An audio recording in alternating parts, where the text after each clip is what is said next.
Good morning, my brothers and sisters. Welcome to episode 31 in the book of 2 Corinthians. We are doing episode 31, which is going to be chapter 9, verses 6 and 7. Now, that is a famous verse. I'm going to read it right off the bat after I tell you the title. Today is, "Oh, for the love of God." So listen to pursuing the heart of God within this passage. It has to do with money, has to do with giving, has to do with God's generosity at its foundation. All right, here it is. The point is this: whoever sows sparingly will also reap sparingly, and whoever sows bountifully will also reap bountifully. Verse 7, each one must give as he has decided in his heart, not reluctantly or under compulsion, for God loves a cheerful giver. So I'm going to start with verse 7 here today. And the curious word to get started one is it says that each one must give. And it's not giving, he's going to talk about this in a second, that is reluctant deciding. That is, if you give reluctantly, it means that you don't understand the foundational principle, which is this bountiful and generosity of God himself. And then the other thing he says is don't do it under compulsion. So when you talk about must giving, it's not a compulsive giving. That is, how does that demonstrate a heart that's correct if you're doing it down the barrel of a gun? And how would that demonstrate the generosity of God? It means if you're giving reluctantly or under compulsion, it means you're not understanding the generosity of God. Okay. But it is a characteristic of God that God is generous, and he's already acted, and he's already been generous, and this is our response. So Paul has talked to the Corinthians already. He says, look, I want you to be ready, and you are ready, and you have been ready, and you have been willing, and now I want you to make it real. I want you to, the test is, the proof is in the pudding here. I want you to demonstrate and declare that you understand this concept. All right, so what's the concept? The concept is purposing in your head and purposing in your heart. It says, verse 7, each one must give as he has decided. And where do you decide? You decide in your head a little bit, but here he says you decide in your heart. I love this because it's a decision of the will, of the intellect, if you will, but it's also of the emotion, the seat, the soul, the true essence of us. So each one must give as you have decided where?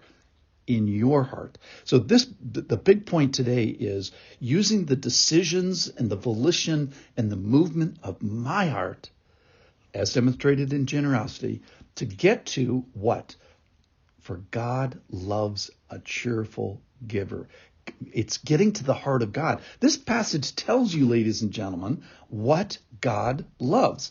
Now, some people say, I've heard, that you can't please God. Well, it's almost like people who say that don't read the Bible. This seems to be very clear to me, without argument, that if you demonstrate generosity and the understanding of generosity where in your heart, you will pursue the heart of God. It says God loves a cheerful giver. God loves you doing this area right. Now, in the Corinthian, he's already talked about their zipper and their pride and their eyes and their hands, and now we're going to talk about their wallet. And I think it says here that you can thrill God with your decisions and actions that you make in general and in other topics. But today it's about the heart of God and your heart. And what kind of love are we talking about here? So this is the agape love. And this is used of a godly love. That is how God loves Christ. It's this cherishing, highest level of love. So why might I consider changing my giving practices? Let's talk about practicality. The answer is for the love of God. Now, I've heard this as a curse before, this line, oh, for the love of God. But I want us to say it today as, why might I change my checkbook activity?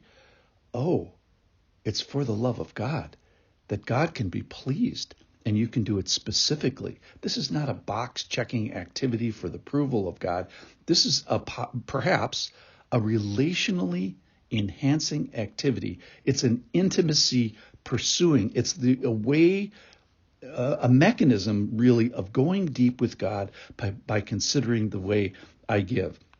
He uses a principle from farming. Sowing sparingly means reaping sparingly. Sowing bountifully means reaping bountifully. That is, we have a decision, an action, a task, but it's not of the head really, it's of my heart, and it's for the heart of God. So I decide in my heart to pursue, if you will, the heart of God. So that's how you get to the must giving, is that it's the key. It's a key to this relationship. So the key to God's heart is the decisions I make in my heart. It's the highway to the heart of God, the love of God.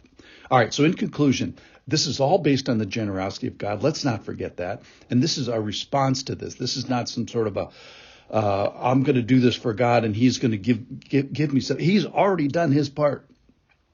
And our demonstration of it, our testing it in our checkbooks, is the evidence that we understand it, that we actually get the actual generosity of God.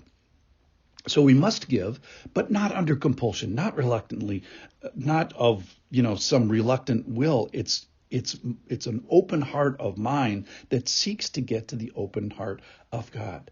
So I want to change our understanding of the phrase, "Oh, for the love of God." So why would I give? Why would I be more generous? It's for the love of God. It's a way to tap into God's heart by deciding in my heart. So in conclusion today, we are using my heart for giving, as a pursuit, as a passion for the pleasure that is for the heart of God. Oh, for the love of God. Thanks for listening.